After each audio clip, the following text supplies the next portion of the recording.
Hey everyone, Ryan here, and welcome back to another Smash Bros. Ultimate video. We only have 90 days until Smash Ultimate is released on the Nintendo Switch, so go ahead and smash that subscribe button for more videos like this one, and join my Discord server and follow me on Twitter if you want to talk to me directly.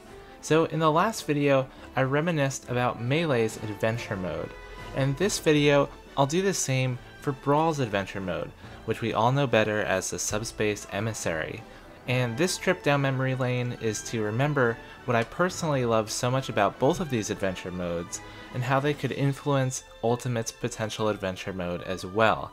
Again, note that this is just my opinion, and this doesn't mean this is what the new mode is going to look like. First, let's just talk about the sheer amount of content that this mode offered. There were 104 cutscenes, totaling almost 50 minutes of footage. There were 31 unique stages, and it took on average 8 to 10 hours to complete, and even more than that if you wanted to 100% complete the mode, let alone to complete it on intense difficulty. So there's just a ton of stuff here, and the amount of effort required to put all of this together is commendable in itself. So next, let's talk about the story. One of the things I mentioned that was lacking in Melee's Adventure Mode was a continuous story. And now, this is probably not important for all of you, but a lot of people certainly appreciated the story in Subspace Emissary.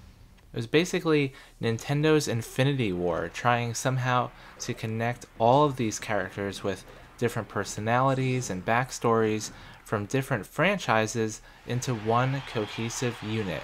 And that's really ambitious. And surprisingly, this was all done with zero dialogue.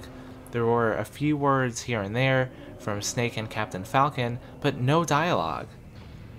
And it managed to still tell a decent story that's even fun to watch on its own. And I'll leave a link in the description for all the cutscenes from beginning to end that I'm showing in the background now. The problem with this is there are so many different groups of characters and different storylines to keep track of, it almost overwhelms itself and gets a little muddied. And when you boil it down, the story itself is kind of absurd, and spoilers coming up for the Subspace story.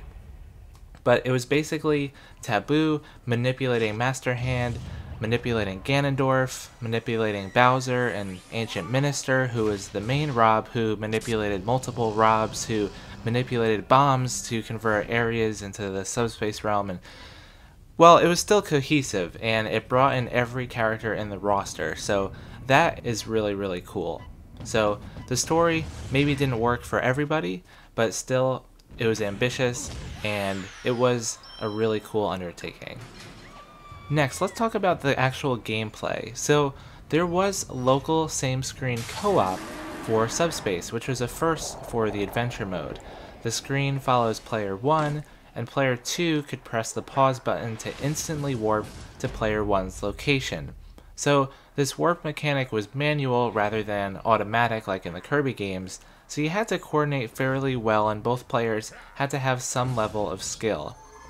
There was also the option to choose between different characters, especially as you accumulated more in your various parties, which was kind of nice, and it made you feel like you were truly recruiting an all-star cast.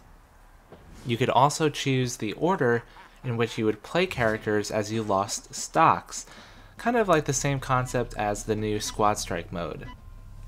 There are also a lot of collectibles, so not just trophies like in Melee's Adventure Mode, but also these yellow-orange boxes hiding in each level that you needed to collect to 100% the mode, and so that added some replay value and gave you reason to revisit some of the stages that you completed.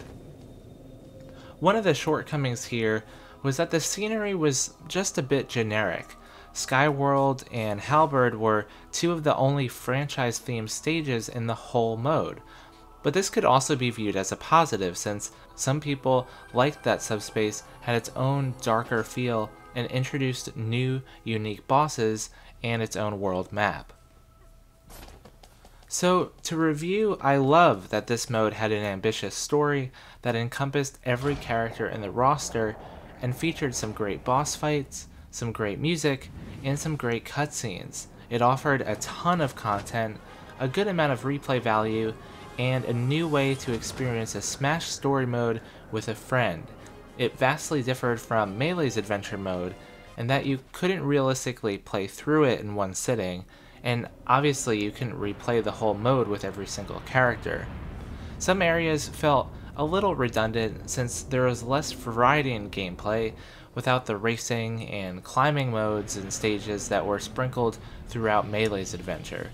But all that being said, again, I think there were some things that Subspace did better and some things Melee's adventure mode did better, and I think ideally a healthy balance from both modes would be awesome to see in Ultimate.